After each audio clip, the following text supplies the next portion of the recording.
जय हिंद मित्रों, नमस्कार। आज बहुत ही अच्छी चीज़ पे हम लोग बात करेंगे कि जो अभी आरपीएफ का सब इंस्पेक्टर का कॉल लेटर आना शुरू मैंने एग्ज़ाम डेट क्लियर हुआ है, उसमें किस तरह का प्रश्न पूछे जाएंगे। बहुत सारे अभ्यर्थियों का कमेंट भी है कि सर किस टाइप के क्वेश्चन आएंगे, क्या इसका पेपर कैसा होता है। तो दोस्तों आज हम इसके पेपर के बारे में ही स्पेशली बात करेंगे कि इसका पेपर कैसा होगा, इसमें क्वेश्चन जो आते हैं किस लेवल किस कैटेगरी के होते हैं।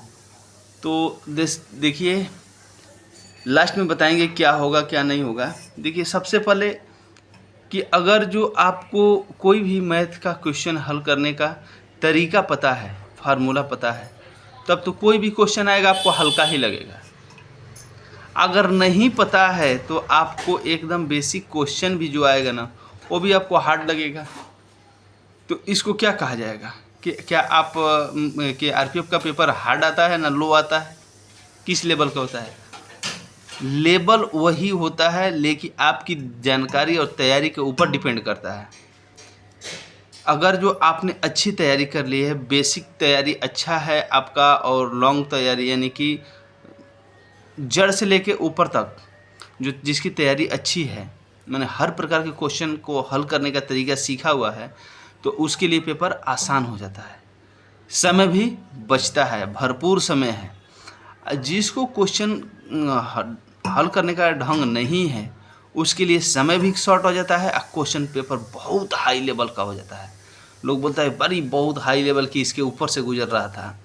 तो जो तैयारी नहीं करता है तो उसके लिए दिक्कत होती है। देखिए पेपर दो ही आदमी को आसान लगते हैं, किसको? या तो खूब अच्छा तैयारी किया है या तो बिल्कुल ही नहीं किया है। या तो सबसे अच्छा तैयारी किया है, अच्छा जानकार आदमी है तो उसको पूरा पूरा समझ में आएगा, वो पूरा क्वेश्चन कर देगा। और नहीं तो बिल्कुल ही नहीं पढ़ा है वो भी पूरा कर देगा। भगवान के नाम लेके ए बी सी डी गोला बनाते ही गया, चलते गया, उसको आसान लगेगा। दो ही आदमी को आसान लगता है। जो मध्यम वर्ग वाले हैं क्वेश्चन करने वाले, उनके लिए हम बता रहे हैं कि देखिए आप अभी भी मौका है, 40 दिन में बहुत कुछ कर सकते हैं। तो 40 दिन के अंदर अच्छे से तैयारी करिए, अच्छे से पढ़ाई कर लीजिए, प्रैक्टिस सेट पूरा दबा के हल करिए, मतलब कोई कसर नहीं। और इस 40 दिन के अंदर खाना कम कर दीजिए, एकदम एकदम आँख ध्यान लगा के अच्छे से क्वेश्चन को हल करिए, सीखिए, फार्मूला को याद कर लीजिए कि उस ताकि जो क्वेश्चन मान लीजिए आप लगाए हैं घर पे, कि वो क्वेश्चन अगर कहीं दोबारा दिखे फिर वो आपसे बच के ना जाए। तो इस टाइप से हल करना होगा।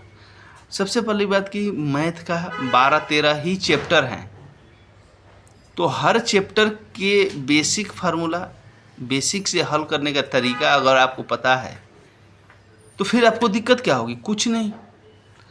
आपको अगर जो मान के चलिए संख्या पद्धति है या लसम स जोड़ घटाना गुणा भाग ये सब जितना है, इसका जब बेसिक पता है तो चाहे वो कैसा भी क्वेश्चन दे आप तो हल कर लीजिएगा।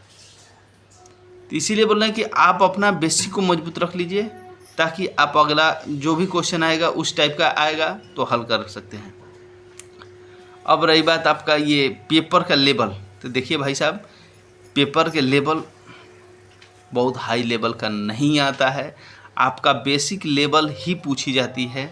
लेकिन उसमें ही अगर जो कोई बंदा पढ़ा हुआ लिखा है, माने जानकारी हो गई है, क्वेश्चन का हल करने का तरीका पता है, तो आदमी हल कर लेता है, उसको आसान लगता है।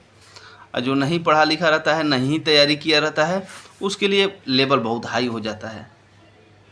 तो लेवल भाई आपको हम बता दें 5 से लेकर 10वीं क्लास के बीच के जितने भी मैथ है यही सब आएगा। और रीजनिंग भी जो नॉर्मली है वही आता है, कोई हार्ड क्वेश्चन नहीं आएगा। तो इसलिए ज़्यादा हाई के चक्कर में नहीं पढ़ना है, लो क्वेश्चन के चक्कर में ज़्यादा पढ़िए, सबका बेसिक पढ़ लीजिए। बेसिक पढ़ने के बाद आपको पता है कि हाँ सीढ़ी पे इस तरह से पैर उठा कर रखने से चढ़ते जाएंगे, उसी तरह से सारे सीढ़ियों पे चढ़ के आप पार कर लेंगे।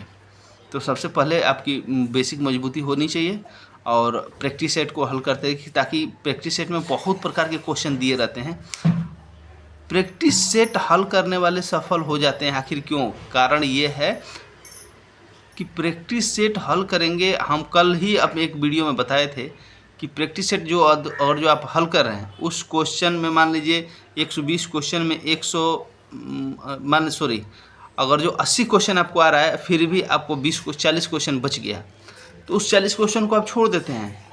हमारा कहना मानिए उस 40 क्वेश्चन को नहीं छोड़ना है। अरे जो आपको आ गया तो आ रहा है, जो नहीं आ रहा है तो उसको देखना है, उसको कहीं से ना कहीं से आंसर ढूंढना है, उसका हल करने का फार्मूला ढूंढना है कि किस तरीके से यह हल हुआ, ताकि फिर इसके बाद जो क्वेश्चन उस टाइप के दिखे तो छूटे ना।